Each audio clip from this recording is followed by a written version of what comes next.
மெரினாவில் 2 மணி நேரமாக தனது கணவர் மயங்கி விழுந்து கிடந்தும் யாரும் முதலுதவி கொடுக்கவில்லை என்று உயிரிழந்த கார்த்திகேயன் மனைவி கண்ணீர் மல்க தெரிவித்துள்ளார். சென்னை மெரினாவில் விமான சாகச நிகழ்ச்சியை பார்வையிடச் சென்றவர்களில் 5 பேர் உயிரிழந்தனர். இதில் திருவொற்றியூரைச் சேர்ந்த கார்த்திகேயன் உடல் சென்னை ராஜீவ்காந்தி அரசு மருத்துவமனையில் வைக்கப்பட்டது. மருத்துவமனையில் பேசிய கார்த்திகேயனின் மனைவி சிவரஞ்சனி, தனது கணவர் மயங்கி விழுந்த இடத்தில் முதலுதவி வசதி இருந்திருந்தால் உயிர் பிழைத்திருப்பார் என்று கண்ணீர் மல்க தெரிவித்தார். நான் போனதுக்கு அப்புறம் தான் அவங்க ஆம்புலன்ஸ்லயே வந்து லிஃப்ட் பண்ணாங்களே. ஆம்புலன்ஸ்ல அப்பதான் லிஃப்ட் பண்ணிட்டு நான் சொல்றேன், ட்ரீட் பண்ணுங்க, ஏதாச்சும் ஃபர்ஸ்ட் எய்ட் பண்ணுங்கன்னா, பண்ணா மேடம் இருங்க மேடம், ஒன்னும் இல்ல மேடம், நீங்க கூலா இருங்க, ஒன்னும் இல்ல சரியாயிடும், வீட்டுல இருந்து வரட்டும், வெயிட் பண்ணுங்கன்னு உடனே ஆம்புலன்ஸ்ல ஜெயிச்சு கூட்டிட்டு வந்துட்டோம்.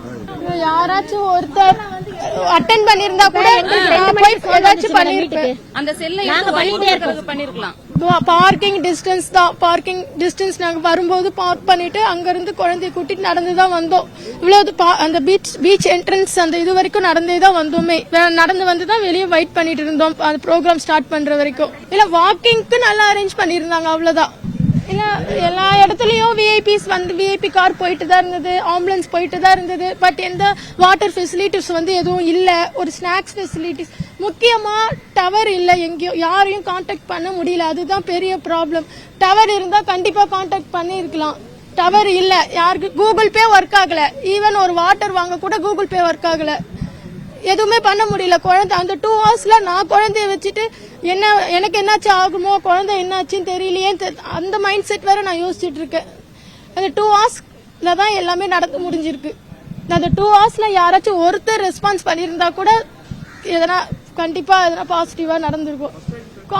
கால் அட்டன் பண்ணவங்க கிட்ட சொல்றேன், ஃபர்ஸ்ட் எய்ட் பண்ணுங்க சார், அவங்க பேக்ல எல்லாம் வாட்டர்ல இருந்து ஸ்நாக்ஸ்ல இருந்து எல்லாம் இருக்கு, ஃபர்ஸ்ட் எய்ட் பண்ணுங்க, பக்கத்துல போய் அட்மிட் பண்ணுங்கன்னா, இல்ல மேடம் ஆம்புலன்ஸ் கிடைக்கல மேடம், ஆம்புலன்ஸ் இல்ல மேடம், ஆம்புலன்ஸ் இல்ல அப்படி சொல்றாங்க. கால்ல கேட்டாங்க, அவங்க மயங்கிட்டாங்க, வாமிட் பண்ணிருக்காங்க, ட்ரிங்க்ஸ் பண்ணிருக்காங்களா அப்படின்னு கேட்டாங்க. அவங்களுக்கு காஃபி டீ ஹேபிட் கூட எதுவுமே கிடையாது. அதுவே ரொம்ப கம்பல் பண்ணி கொடுத்ததா காஃபி கூட குடிப்பாங்க. ட்ரிங்க்ஸ் ஹேபிட்லாம் எதுவுமே எந்த ஹேபிட்டுமே கிடையாது அவங்களுக்கு. ப்ராப்பரா அங்க இது இல்ல, ஆம்புலன்ஸ் சர்வீஸ் இல்ல. கண்டிப்பா அட்லீஸ்ட் ஒரு 1/2 ஹவர்ல யாராச்சும் பார்த்து ஆம்புலன்ஸ் ரெடி பண்ணிருந்தா கூட கண்டிப்பா காப்பாத்திருக்கலாம்.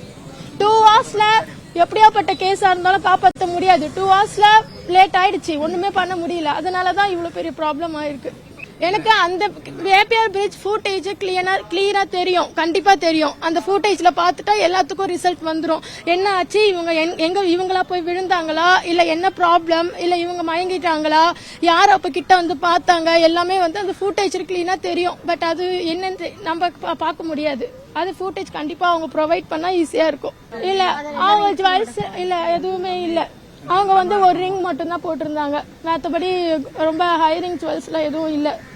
ரிங் போட்டிருந்தாங்க, பர்ஸ்ல கூட ரொம்ப கேஷ்லாம் இருக்காது. அவங்க ஆல்ரெடி எப்பவுமே கிரெடிட் கார்டு டெபிட் கார்டு தான் யூஸ் பண்ணுவாங்க. ஸோ கேஷும் அவங்க பர்ஸ்ல இருக்க வாய்ப்பு இல்லை. மினிமம் கேஷ் தான் இருக்கும் அவங்க பர்ஸ்ல. சரி ஓகே, இவங்களுக்கு நேச்சராகவே நடந்திருந்தாலுமே அவங்க அங்கே ஃபர்ஸ்ட் எய்ட் ஃபெசிலிட்டி அவ்வளோ ஜனங்க இருக்கும்போது ஃபர்ஸ்ட் எய்ட் ஃபெசிலிட்டி கம்பல்சரி இருக்கணும்ல, கண்டிப்பா இருந்திருக்கணும்ல. ஃபர்ஸ்ட் எய்ட் ஃபெசிலிட்டி கண்டிப்பா, இப்ப இவங்க பெரியவங்க, இதுவே குழந்தையா இருந்தா கூட என்ன பண்ணிருக்க முடியும். ஃபர்ஸ்ட் எய்ட் ஃபெசிலிட்டி கம்பல்சரி வேணுமே, இல்லையே. அது இருந்திருந்தா கண்டிப்பா காப்பாத்தி இருக்கலாமே. அது கண்டிப்பா அவங்க நிறைய அரேஞ்ச் பண்ணி இருந்திருக்கணும், அவ்வளோ மக்களுக்கு கண்டிப்பா அரேஞ்ச் பண்ணி இருந்திருக்கணும்.